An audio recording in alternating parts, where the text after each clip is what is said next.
Pleasure to introduce our next member of Congress, a member of Congress who's been with us on many resolutions, including this 1148, House Resolution 1148. Please welcome Congressman Don Baker.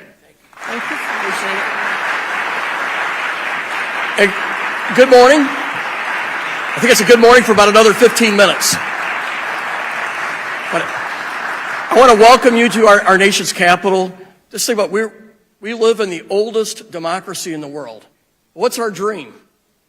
That Iran will someday be the newest democracy in the world. That's our vision. We want a free and democratic Iran. We want a secular Iran, and we hope for a country that's nuclear-free Iran, that's at peace with its neighbors. I was in the Air Force for 30 years, so I'm serving my 8th year in Congress on the Armed Services Committee. It is so clear to me that the regime is our sworn enemy. They say it. You know, they want to defeat America in the Middle East and weaken us here at home. And yet we have too many folks in our country that think we can reach out to and make peace with this regime.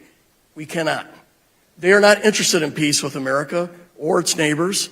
They want to be the regional hegemon in the Middle East, and they want us out.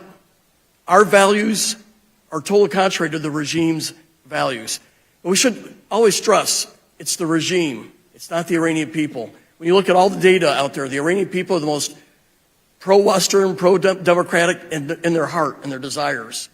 So the key is ultimately, thank you, ma'am, I see you clapping.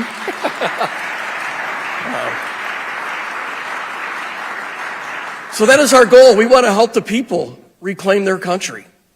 We want the Iranians to live in a place where they don't have to live in fear of their government. Now, the Iranian government creates terror throughout the whole region. In fact, they've been in our country trying to assassinate people. They want to conduct terrorism here. But they also conduct terrorism against their own people, the Iranian people. And they're the enemy of the Iranian people, this regime. So it would be my thought is our leadership, and we've wavered on this at times, we should be clear-eyed. Who is our enemy? It's the government, not the people, it is the government. And we should not take, it's going to sound crude, but we should not take our foot off of the regime's neck. That means we got to be hard on sanctions. Don't release that relief valve at all. Be as tight as we can. Clamp down on all their oil exports. Starve them of money. Our current administration keeps sending them money and trying to provide some relief on sanctions. That money goes right into terror. It props up the regime. So if I could write the policy, I would say not a penny goes to Iran, and we're going to squeeze them economically as hard as we can. And then we got to work with our allies to help counter their nefarious influence. They are indeed the #1 exporter of terror. And they are operating in Iraq, Yemen, all over the Middle East. We go over almost every country. There's these proxy groups that report to the Iranian regime, and we got to help our friends and our allies defeat these guys. Starting off, the Hamas in Israel. Hamas has been armed, funded by Iran. And so we should be clear-eyed about that as well.